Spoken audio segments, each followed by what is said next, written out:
साथियों, student dream STD में आपका स्वागत करते हैं। हमने पिछले कक्षा या क्लास में मुगल वंश का इंट्रोडक्शन या डेमो क्लास लिया था।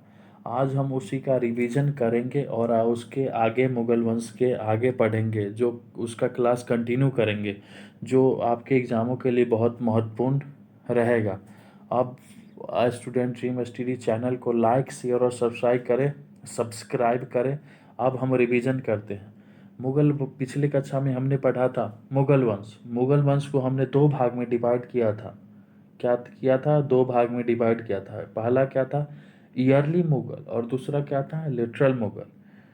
शुरुआती मुगल दौर और उत्तरावादी मुगल दौर। शुरुआती मुगल मुगल काल को हमने 1526 से 1707 ईस्वी या एडी बोला था, और ईयरली मुगल को हमने 1707 से 1897 ईस्वी या एडी बोला था। और मुगल वंश को हमने याद रखने के लिए ईयरली टू लिटरल मुगल के शासकों के नाम को याद रखने के लिए हमने ट्रिक्स बनाया है, जो आपके काफ़ी ये बहुत ही महत्वपूर्ण रहेगा। हम उस ट्रिक्स को देखते हैं। भाजी सब्जी फोर मसा मतलब बी फॉर बाबर। हम नीचे समझाते हैं आपको, नीचे खाली पेज पे हम समझाएंगे आपको। क्या है? पहला भाजी,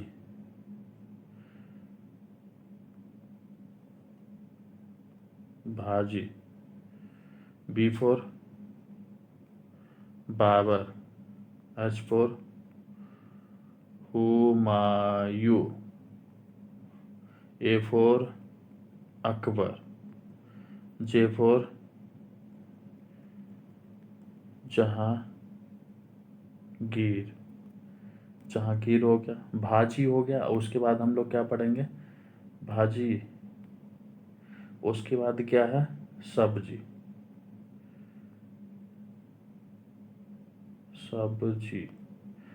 S for Shahjahan, A for Aurangzeb, B for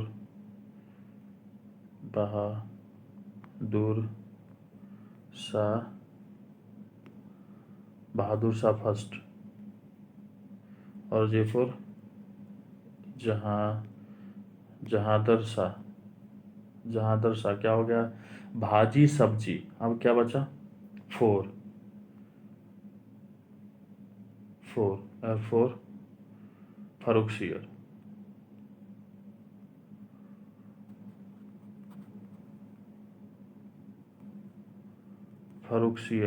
उसके बाद क्या है? रफी उद दरजात। क्या हो गया? भाजी सब्जी, उस फोर, ये तीन हो गया। अब बचा मसाब,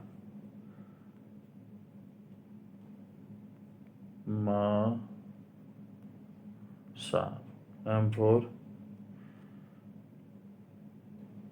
मोहम्मद शाह रंगीला, ए फोर क्या बता?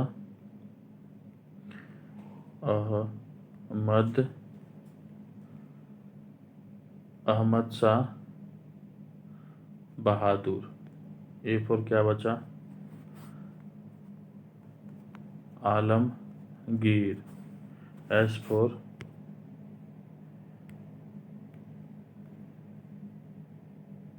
SAB बचा। एफ फोर क्या बचा? शाह आलम सेकेंड। क्या है? Shah Alam second. AB four Shah Alam second था, और दूसरा क्या था? शाह आलम अकबर सेकेंड, और B फोर बहादुर शाह जफर,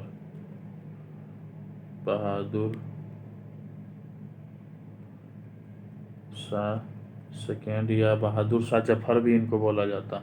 आप इस ट्रिक से आप वो टोटली मुगल वंश, ईयरली से लेटरल मुगल वंश का नाम आसानी से याद रहेगा। आप इसलिए याद कर लो, भाजी सब्जी फोर मसा।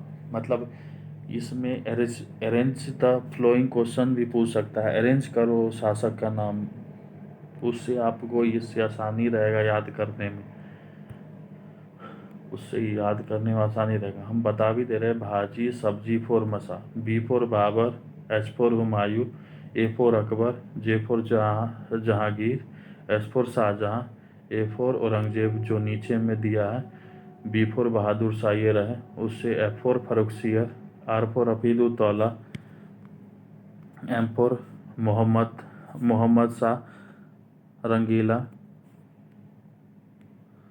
एम फोर मोहम्मद शाह रंगीला जो नीचे दिया गया है, उसके बाद क्या है Mohammad Shah Rangila, A for Ahmad Shah Rangila, Ahmad Ahmad Shah Bahadur, sorry Ahmad Shah Bahadur है, उसके बाद आलमगिरी है, उसके बाद शाह आलम है, उसके बाद अकबर है, उसके बाद बहादुर शाह जफर। ये मैंने ये आपको इतना बार बताया कि आप आसानी से अभी याद हो गया होगा।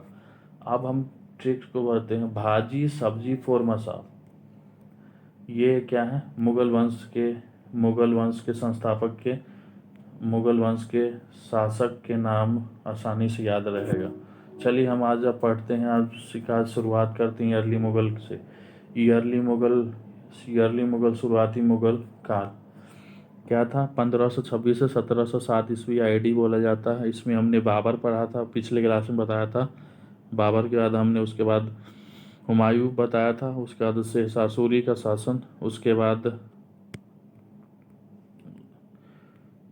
हुमायूं का शासन बताया था, उसके बाद शेरशाह सूरी का शासन में कुछ पिछले क्लास में करेक्शन करते हैं इस क्लास में।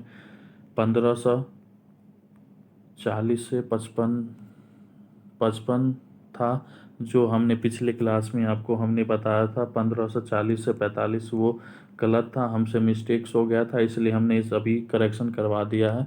आप सभी इसको करेक्शन कर लेना। उसके बाद हम अकबर पढ़ेंगे। अकबर 1556 से 1606। मतलब इसमें एक और चीज़ याद रखना, बाबर का और इनके बीच का, बाबर का 14 फरवरी को जन्म हुआ था, और ये 14 फरवरी को राज सिंहासन पर राज सिंहासन पर बैठे थे, ताज पहना था, ये याद रखना। उसके बाद हम लोग पढ़ेंगे बाबर के बारे में। बाबर के बारे में बहुत ही इम्पोर्टेंट हैं दोस्तों, आपको हम इनका इंफॉर्मेशन बताएंगे। उसके बाद लड़ाई हुआ था उसके बारे में बताएंगे। इन्होंने किस नीति के द्वारा, मतलब इंडिया में लोधी वंश, राणा संघा, बहुत सारे ये चार बटल हुआ था, मतलब युद्ध किए थे, उन सभी में हरा दिए थे, उनके बारे में बताए थे। उनके अंदर जिहाद का नारा लगा के कैसे इन्होंने अपने सैनिकों को बल दिया, उनका वेतन दुगना कर दिया, उनका कर माफ़ कर दिया, ये सब के बारे में हम बताएंगे। बाबर के बारे में आप हमारे साथ स्टूडेंट ड्रीम हिस्ट्री चैनल पर बने रहिए। अब हम पढ़ते हैं बाबर का, थोड़ा सा इंफॉर्मेशन ले लेते हैं, जानकारी। ये बाबर कहाँ से है। बाबर का पूरा नाम क्या था, जहरुद्दीन मोहम्मद बाबर। उनको मोहम्मद जलाउद्दीन बाबर ही बोला जाता है। आप ये याद रखना, ये नाम भी पूछ देता है, बाबर का फुल नेम क्या है, आप बताना, मोहम्मद जलाउद्दीन बाबर या जलाउद्दीन मोहम्मद बाबर, ये दोनों कुछ भी हो सकता, दोनों आप दिया हो तो दोनों में टिक करना, या एक ही दिया रहेगा कोई ना कोई। उनका जन्म 14 फरवरी 1483 ईस्वी एडी में हुआ था, ये दिया है ना दोस्तों, ये क्या है दिया है, 14 फरवरी का इनका जन्म हुआ था। और अकबर क्या थे, अकबर राज सिंहासन पर बैठे थे उस दिन, ये दोनों। और 14 तारीख को आप इस तरीके वैलेंटाइन डे के रूप में याद रखना, वैलेंटाइन डे के दिन क्या कौन जन्म लिया था, बाबर। और राज सिंहासन, राज तिलक किसका हुआ था, अकबर का, इससे आपको याद रहेगा। उसके बाद इनका जन्म स्थान क्या था, अंदीजान फरगना, ये कहाँ पड़ता है, काबुल में पड़ता है। ये तुर्की का काबुल है वहाँ। ये मध्य एशिया उर्जिस्तान का अभी कहलाता है। उनके पिता का क्या नाम था? उमर शेख मिर्ज़ा। वो तैमूर के वंशक थे। उनकी माता का क्या नाम था? उनकी माता का नाम था कुतुलु निगार खानम। ये चंगेज खा के वंशक थे। मतलब बाबर में क्या था? बाबर दो डीन से बने थे, मतलब दो खून से बना था, उनके अंदर दौड़ता, इसीलिए उनको बहादुर। बाबर का अर्थ क्या होता है? बहादुर, महत्वाकांक्षी, जिसका कभी आकांक्षा पूरा न हो, उस वो मतलब आगे बढ़ता रहे, मतलब इस तरह का था। उसके अंदर निडर था, मतलब अपने सैनिकों में एकता बना के रखता था। उसके राज्य में ऐसा नहीं हुआ कि उसके कोई सैनिक उसको मार के गद्दी पे बैठ जाए, ऐसा नहीं हुआ था। इससे सभी लोग डरते थे। और ये बहुत ही अच्छा और अपने सैनिकों के लिए बहुत ही बराबर इक्वल, कुछ भी होता और इक्वल भाग में डिवाइड कर देता था। बाबर, तैमूर, तैमूर वंश और चंगेज, इसीलिए इनको अलग ही बाबर मुग नाम दिया गया है। उनका जन्म स्थान ये तो बता ही दिया। ये अपने इनके पिता उमर शेख का मृत्यु के बाद उनके दादी की मदद से एहसास दौलत बेग, इनकी दादी का नाम था एहसास दौलत बेग, की मदद से बाबर 1494 ईस्वी में 11 वर्ष की आयु में फरगना का शासक बन गए थे। उसके बाद उन्होंने उनका उससे पेट नहीं भरा, उन्होंने समरकंद, उज़्बेकिस्तान, वो जो मध्य एशिया में है, वहाँ पर उन्होंने युद्ध करके 1501 ईस्वी में कैप्चर कर लिया। उसके बाद उन्होंने काबुल, उसके बाद ये कभी रुके नहीं। उसके बाद इन्होंने काबुल का युद्ध लड़ा। उसमें इन्होंने 1504 से 5 का बीच में हुआ था, इसको बाबर ने कैप्चर कर लिया। इसी युद्ध के बाद इनको उपाधि मिला था, टाइटल मिला था पादशाह धारण की थी। उसके बाद इन्होंने इंडिया पे 5 बार आक्रमण किए थे। इन्होंने इंडिया के ऊपर 5 बार आक्रमण किया था। मतलब पानीपत, मुगल वंश की स्थापना से पहले इन्होंने 5 बार बस लूट के चले जाते थे। उस टाइम उनके काबुल में पैसे की कमी थी, वहाँ का ये था। और इंडिया में बहुत ही पैसे थे। पहले इंडिया को सोना का चिड़िया बोला जाता था, सोने की चिड़िया बोला जाता था, इसीलिए यहाँ आते थे, लूट के चले जाते। पहले उनके चंगेज खा और तैमूर ये सब इंडिया आके पहले क्या करते थे? लूट के मंदिरें, ये हुआ, ये सोना सब लूट के चले जाते थे। इसीलिए इन्होंने 5 बार लूट के चले गए थे। इन्होंने पहला युद्ध भेरा में किया था। भेरा पंजाब के एरिया में आता है, जो 1518 से 1519 ईस्वी एडी में लड़ा था। इसमें पहली बार तोप का, गन का, ये सब का इन्होंने यूज किया था। उसके बाद हमने पढ़ेंगे उसी कारण से इनका कहानी अब बताता हूँ दोस्तों। इंडिया क्यों और कब और किस लिए आए थे, उनके बारे में हम पहले आपको कहानी के रूप में बताता हूँ।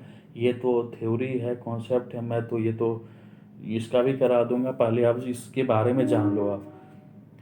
बाबर क्या थे? पहले लुटेरे थे, मतलब लूट के चले जाते थे काबुल, मतलब में बहुत पैसे की कमी थी, इस कारण वो इंडिया में आए और लूट के चले गए। उससे पहले 5 बार लूट के जा चुके थे। उसको आमंत्रण करते हैं पंजाब के सरदार दौलत खान और इब्राहिम लोदी के चाचा। कौन करते हैं? इब्राहिम लोदी के चाचा। उनका क्या नाम था? आलम खां। और मेवाड़ के राजा राणा सांगा। इन्होंने बाबर को आमंत्रण किया कि आप भारत आओ, दिल्ली के सुल्तान के ऊपर आप आक्रमण करो और आप लूट के ले जाओ। इसीलिए इन्होंने आक्रमण किया था, हम आपके साथ देंगे, इतना ही। उसके बाद बाबर ने इंडिया आए और इब्राहिम लोदी के सैनिक बहुत ही था, उनका 12,000, उनका 1 लाख। फिर भी बाबर ने पीछे नहीं हटा और उन्होंने युद्ध किया। उसमें पहली बार तुगलकनामा नीति लगाई और तोपों से उनके दो दो तोप उस्मानी तोपकार थे। उनका नाम था उस्ताद अली और मुस्तफ़ा। इन्होंने के जीत का श्रेय जाता है, जिन्होंने तोप और बंदूक गनों से इन्होंने ये पानीपत का युद्ध जीत लिया और वहीं पर दिल्ली सल्तनत का अंत हो गया और ये लास्ट वंश सगत लोधी वंश का भी अंत हो गया। इससे भी क्वेश्चन आते हैं और वहीं से मुगल वंश का स्थापना हुआ। अब हम थोड़ा पढ़ लेते हैं, यहाँ तक हमने पढ़ लिया था। उसके बाद हम बाजोरा और भेरा, ये तो हमने अब ये बता दिया आपको। इसमें प्रथम आक्रमण था भेरा पंजाब पे। इसमें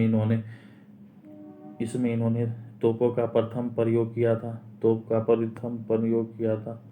इसमें भी बता दिया। उसके बाद 1526 में बाबरनामा जब इंडिया आ गया तो उसमें दिया था। बाबरनामा में बुक में दिया था। उस समय इंडिया जब बाबर आए थे उस टाइम 5 मुस्लिम राज्य थे और दो हिंदू राज्य थे। 5 मुस्लिम राज्य का क्या नाम था? 5 मुस्लिम राज्य का क्या नाम था? मालवा, गुजरात, दिल्ली, बंगाल, बहरामी। मालवा का राजा क्या नाम था? मोहम्मद खिलजी। गुजरात का मुजफ्फर शाह। दिल्ली का इब्राहिम लोदी और बंगाल का नुसरत खां। 5 का काजी मुल्ला शाह। और 2 हिंदू राज्य के क्या क्या नाम था? विजयनगर, इसका राजा क्या नाम था? कृष्णदेव राय। मेवाड़ का राणा संगा ये था।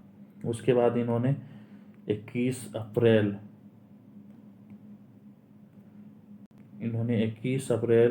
1526 ईस्वी AD को पानीपत का प्रथम युद्ध हुआ, जिसमें इब्राहिम लोदी और बाबर के बीच हुआ था। इनमें बाबर का जीत होता है और इसी में भारत में मुगल वंश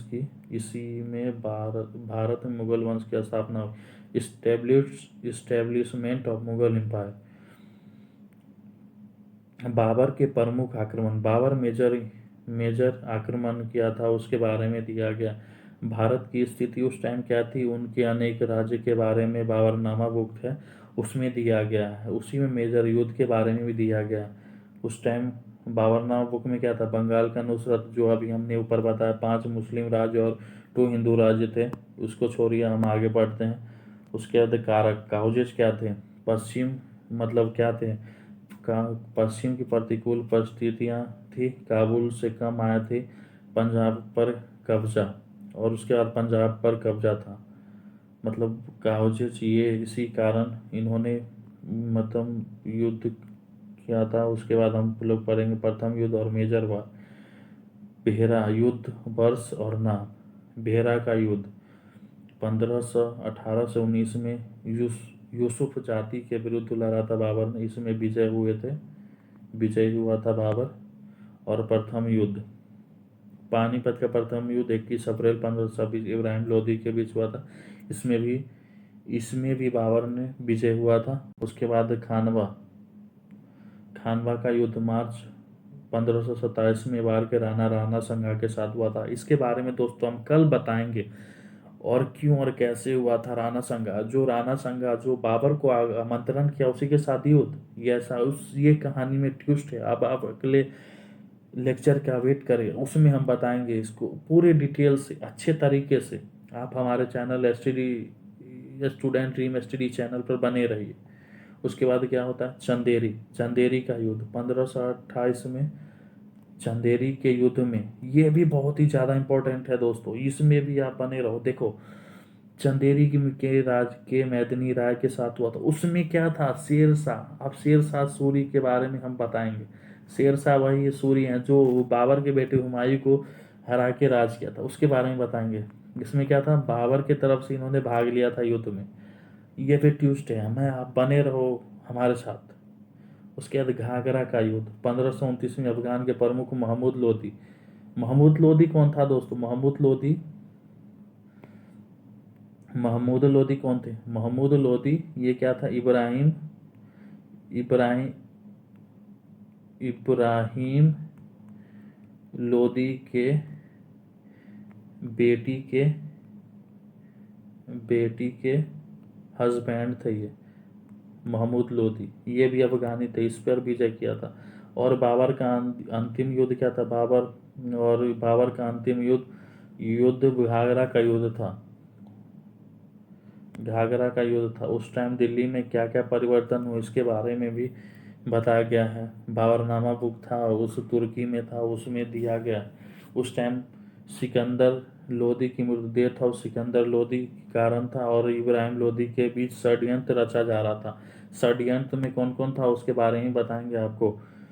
षड्यंत्र में पंजाब के सरदार दौलत खां थे, प्लस मेवाड़ का राणा संगा, प्लस चाचा आलम खान। ये बुक में दिया गया है, बाबर नामा बुक में दिया गया। बाबर को निमंत्रण दिया था कि आप इंडिया आओ और आप दिल्ली सल्तनत पर इब्राहिम लोदी को हराओ और चले जाओ, इनसे ये कमज़ोर हो जाए। उसके बाद राणा संगा चाह रहा था कि दिल्ली को पे राजा बनने का उसका सपना था, वो उसका सपना पूरा हो, इसीलिए राणा संगा का राजदूत बाबर के यहाँ जाता और वो दौलत खां का राजदूत, दोनों वहीं पर उनके यहाँ मिलते हैं। तब बाबर आश्चर्य हुआ, उसने सोचा यार कुछ तो गलत है, इसीलिए उन्होंने इंडिया में आया, यहाँ पे रहा और यहाँ का वातावरण का देखा और यहाँ का इंफ्रास्ट्रक्चर के बारे में अपने बाबरनामा बुक में बताया है। और आम बाग जो आगरा में बना था उसका ही वर्णन किया है उसमें। अपने बुक में दो हिंदू साहसी राजा के बारे में बताया है, कौन थे? एक मेवाड़ के राणा संगा और दूसरा कृष्णदेवराय के बारे में भी अपने बुक में बताया है। और आगे हम पढ़ते हैं अब हम और आगे पढ़ेंगे साथियों। क्या है? 21 अप्रैल 1526 पानीपत का युद्ध। बाबर बनाम इब्राहिम लोदी। बाबर बनाम इब्राहिम लोदी। इसमें इब्राहिम लोदी का पराजय डिफेड हो जाता है। इसके मुख्य कारण क्या थे? की फैक्टर क्या क्या था? की फैक्टर प्रमुख बाबर द्वारा तुलगामा पद्धति का प्रयोग। तुलगामा पद्धति के बारे में हम आपको बताते हैं। ये रहे बाबर के सैनिक, एक इधर से रहेंगे और एक इधर से रहेंगे, और ये सामने से, मतलब कि ये रहा मतलब अपोजिट पार्टी का सैनिक, ये सामने से लड़ेंगे। ये मान लो थक गए, ये पीछे जाएंगे और सीधे पीछे से इस पे अटैक कर देंगे। इसी को तुगलकनामा यूपी और ये नीति भी कहा जाता है। इसमें दो उस्मानी तोपची के बारे में बताया, उस्ताद अली और मुस्तफ़ा अली। ये दोनों नाम याद रखना। अपने पानीपत का युद्ध का श्रेय, मतलब इनको उस्ताद अली, मुस्तफ़ा अली और बाबर ने युद्ध जीत का श्रेय तीरंदाजों को भी दिया है।